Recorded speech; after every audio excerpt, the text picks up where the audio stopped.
Hello and welcome to Indus News live from Islamabad. I'm Meher Sher and these are the headlines.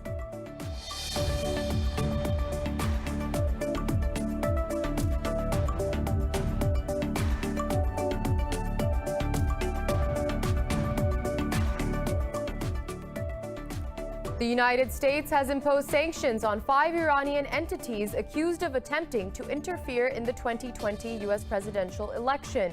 Iran's Revolutionary Guard Corps and media groups were among those targeted. The curbs blocked the U.S. assets of the entities, besides prohibiting Americans from engaging in transactions with them.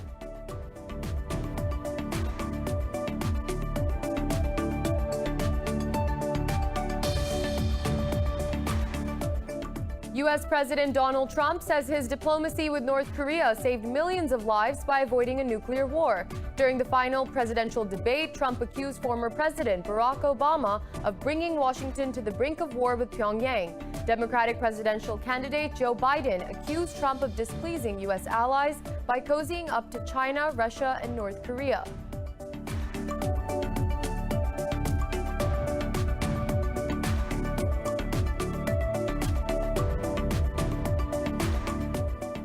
In Sri Lanka, the parliament has given President Gotabaya Rajapaksa sweeping powers to appoint top officials and dissolve the legislature. The 20th Amendment to the Constitution was passed by 156 lawmakers in the 225-member House. The opposition has accused President Rajapaksa of becoming a constitutional dictator.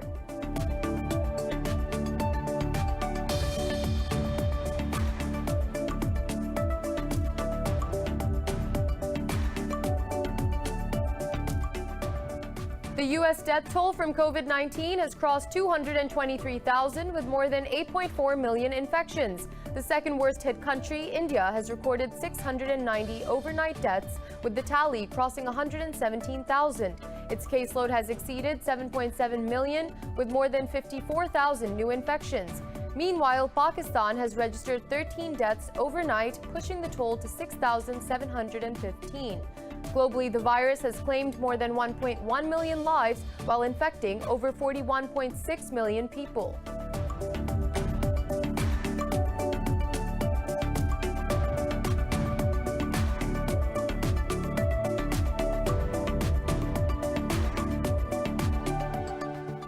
Well, those were the headlines. More news in detail coming up after a short break. Stay with us.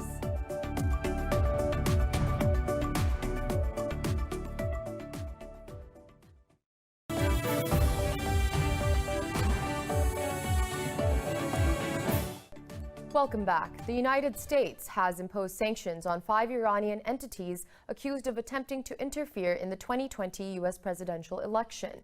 Iran's Revolutionary Guard Corps and media groups were among those targeted. The curbs block the U.S. assets of the entities, besides prohibiting Americans from engaging in transactions with them. In a statement, the U.S. Treasury Secretary said Washington is committed to ensuring the integrity of the U.S. election system. Iran has dismissed the allegations as baseless. Now, the U.S. President Donald Trump says his diplomacy with North Korea saved millions of lives by avoiding a nuclear war. During the final presidential debate, Trump accused former President Barack Obama of bringing Washington to the brink of war with Pyongyang. Democratic presidential candidate Joe Biden accused Trump of displeasing U.S. allies by cozying up to China, Russia, and North Korea. COVID-19 took center stage early in the debate, where Trump boasted success and promised a vaccine by the end of this year, while Biden held him responsible for the death of thousands of Americans. Russia's President Vladimir Putin claims nearly 5,000 people have been killed in the ongoing Nagorno-Karabakh conflict. Speaking in Moscow, Putin says he hopes the U.S. will help Russia to try to defuse tensions between Azerbaijan and Armenia. Regarding Turkey's role, he said President Recep Tayyip Erdogan is a reliable partner for Russia. Earlier, Azerbaijan's President Ilham Aliyev said the army liberated 20 more villages from Armenian occupation. In a tweet, he said the state border between Azerbaijan and Iran has been secured through the liberation of the Agbend settlement. Meanwhile, Erdogan discussed the ongoing fighting with his Iranian counterpart, Hassan Rouhani. The Turkish president emphasized Armenian attacks against Azeri civilian populations are war crimes. And in Afghanistan, the Taliban claim they have destroyed a helicopter of government forces in Zabul province. A spokesman for the Taliban said all troops on board the military helicopter were killed. He said the Taliban tactically placed landmine at the landing pad to destroy the helicopter. The Afghan Defense Ministry is yet to respond to the claim. Earlier, a Taliban leader, Mullah Abdul Haq Wasik, and his team met a Norwegian Foreign Ministry delegation in Doha. A spokesperson for the Taliban said both sides discussed the peace process and the intra-Afghan talks. Moving on, the U.S. death toll from COVID-19 has crossed 223,000 with more than 8.4 million infections. The second worst hit country, India's caseload has exceeded 7.7 million with over 117,000 fatalities. Globally, the virus has claimed more than 1.1 million lives while infecting over 41.6 million people. More in the following report. COVID-19 is spreading faster than ever before, shattering the record for daily global cases twice in this week alone. The outbreak in the U.S. is worsening as regulators approve the antiviral drug remdesivir. In Europe, France has extended curbs after a record high daily cases, while Greece is set to impose new curbs in most affected areas. German armed forces have been called to help Frankfurt's overwhelmed healthcare institutions. It is important because we are not coping with tracking all the names. With the help of an experienced army and the management of the army at national level, we can avoid burdening the system and we can have a chance to find out where the infected person is, where he or she is, and what we can do about it. Russia's death tally has topped the 25,000 mark, while over in India, another 690 people lost their lives in the past 24 hours and over 54,000 tested positive. The West Bengal state has reported its biggest daily tally of infections after thousands gathered in the streets for a major Hindu festival. People are thinking that the coronavirus pandemic is over. They're not wearing masks. There is no social distancing. You can see here, very few people are wearing masks. Only 1 or 2 people are wearing it. If we ask someone to wear masks, they say, there is nothing. There is no coronavirus.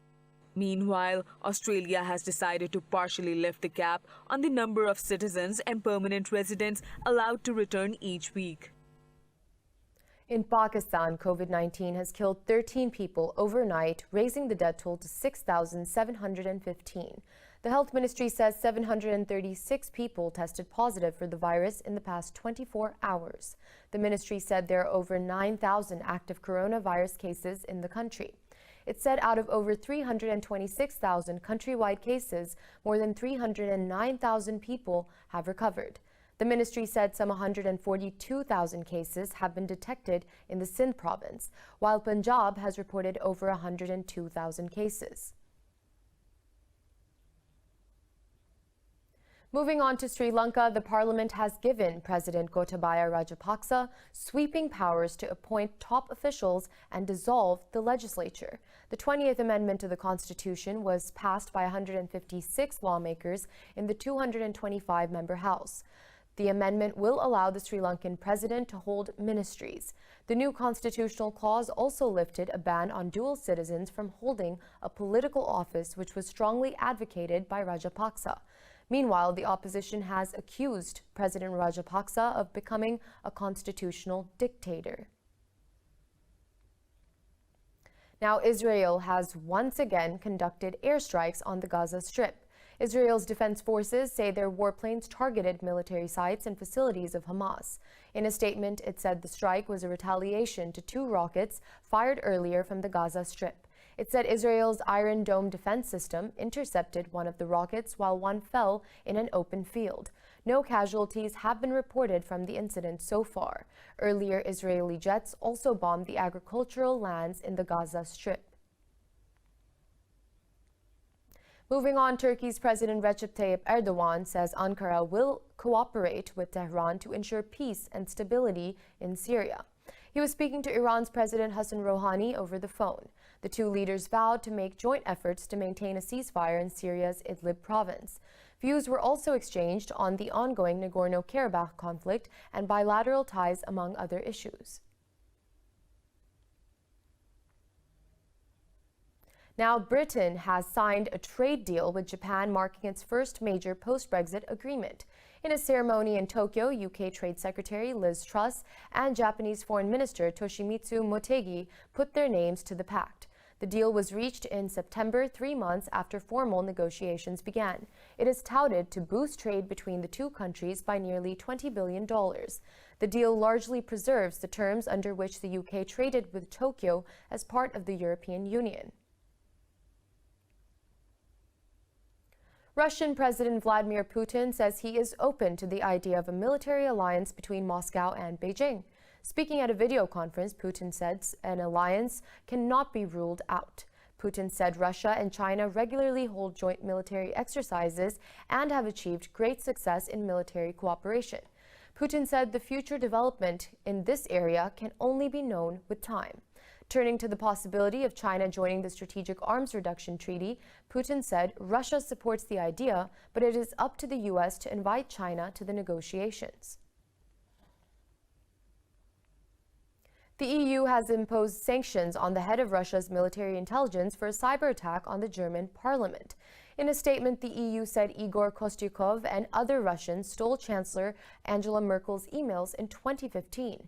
It said the attack targeted the German parliament's information system and affected operations for several days. The bloc said a significant amount of data was stolen, along with email accounts of several MPs. Meanwhile, U.S. government agencies have also accused Russian state-sponsored hackers of trying to break into their state computer networks. The Federal Bureau of Investigation and the Department of Homeland Security issued a second major warning in as many days. The Russian government has denied previous allegations of hacking abroad. And in Nigeria, President Muhammadu Buhari has called for an end to protests, urging youth to engage with the government in finding solutions. Buhari says doing otherwise will amount to undermining national security and law and order.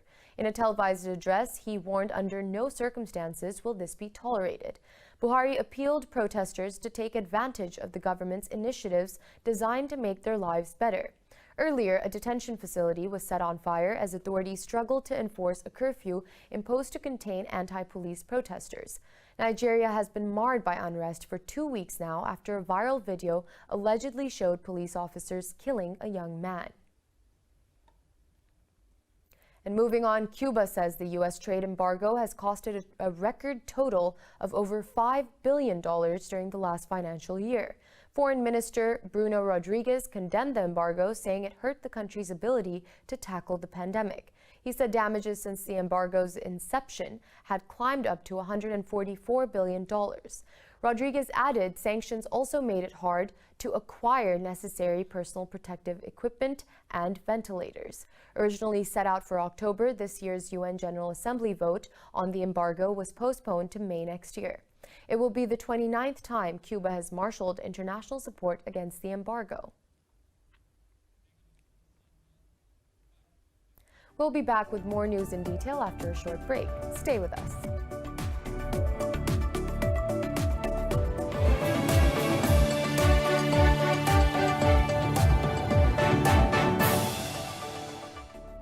Welcome back. The Royal Opera House has sold a painting by British artist David Hockney for over $16 million at an auction in London. The artwork was sold to raise funds amid the coronavirus crisis. Hockney's portrait of Sir David Webster, painted in 1971, is a tribute to the former chief of the venue. The Royal Opera House says it is facing the biggest financial crisis in history. The London venue, home of international opera and the Royal Ballet, is the UK's biggest arts employer. An immersive theater show of The Great Gatsby has returned in London after a COVID-19-induced break. The accessory of 2020, the face mask, was combined with 1920s-themed fineries by guests who observed social distancing. More in the following report. Built by organizers as the first press night of the West End autumn season since the start of the pandemic, strict COVID-19 measures were in place as the Mayfair Townhouse hosted London's The Great Gatsby show. This is the hardest thing we've ever done, but if you sit and listen to those audience members cheer our performers on, and you see the cast members just do their job really, really well.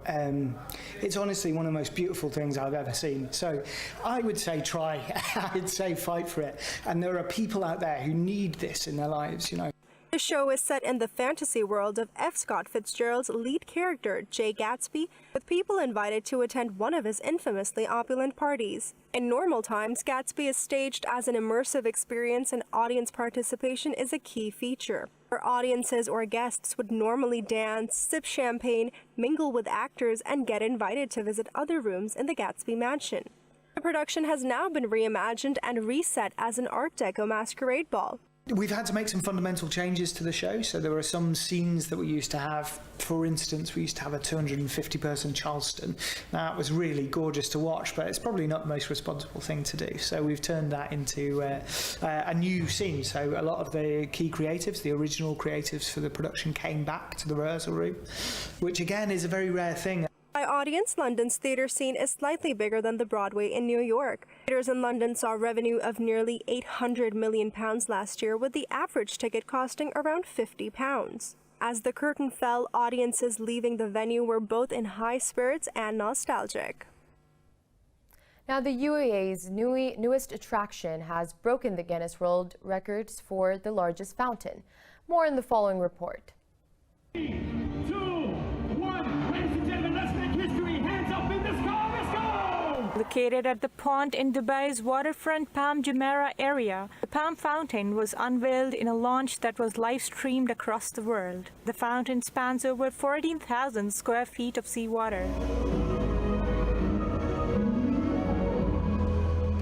They span 14,000 square feet in size, which is what we're trying to do today, is to attempt to be the world's largest, get the record, Guinness Book of Record for the world's largest fountain in the world.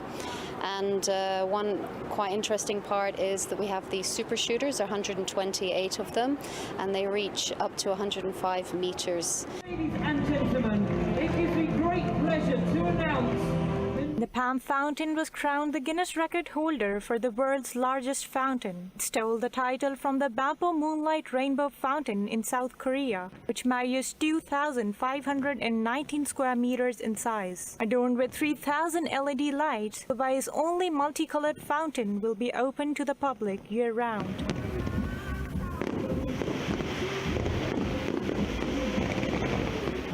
I think it's another add-on for the tourist industry in particular, when that obviously starts picking up following the COVID situation at the moment. But it's also just a lovely setting for residents, families, friends visiting family from other countries.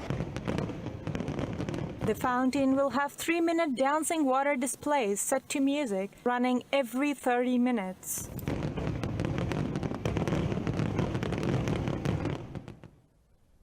Now, the cackling of children brings joy to their parents, but not all are lucky in this regard. Some families in Iran are choosing to have only one child because of economic restraints. To remedy the situation, hyper-realistic dolls are acting as surrogates for families who cannot afford to have more children. More in the following report. 24-year-old Maryam Aghi has brought happiness to many Iranian homes. She designs these dolls, adds color in the silicone baby's face, and dresses it to make it look as lifelike as possible. After completing her second reborn baby doll, the orders started to roll in. It has been about 3 or 4 months since I started this work. After making my second doll, many orders have been coming in. The second doll was much more realistic than the previous one. After making my second doll, I said that from now on I can take customer orders. Reborn baby dolls can also be used to help grieving mothers cope with the loss of a child. Psychologists and family planning experts say it's quite common for families to seek other ways to fill the void of a child. Among my friends, most of them would like to have 2 or 3 children, but because of the bad economic situation, they cannot. They're unsure about the future, so they prefer to provide a good life for just one child in their families. Official statistics indicate that Iran will be the oldest country in the world in the next 30 years. 10% of Iran's population is elderly, with the population growth dropping below 1%. HOCKNEY says having a real sibling cannot be replaced like this, but a few parents are happy to provide their children something to play with.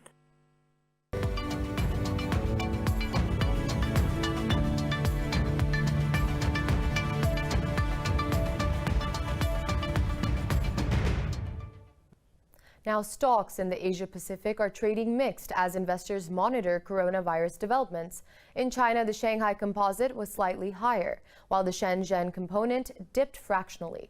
Hong Kong's Hang Seng Index advanced over 0.5%. In Japan, the Nikkei 225 and the Topix Index advanced slightly. South Korea's KOSPI also rose by nearly 0.5%. Meanwhile, shares in Australia were little changed, with the ASX 200 below the flat line. And American Airlines Group has reported another big quarterly loss due to sluggish travel demand following the COVID-19 pandemic. The company says its third quarter cash burn rate was about $44 million per day.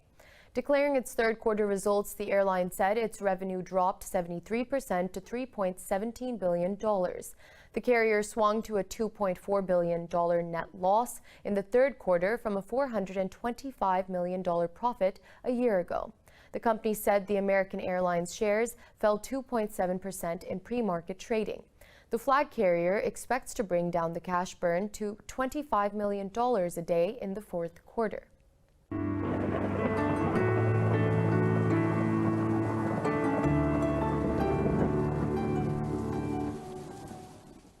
And now it's time to take a look at the latest weather updates from around the world.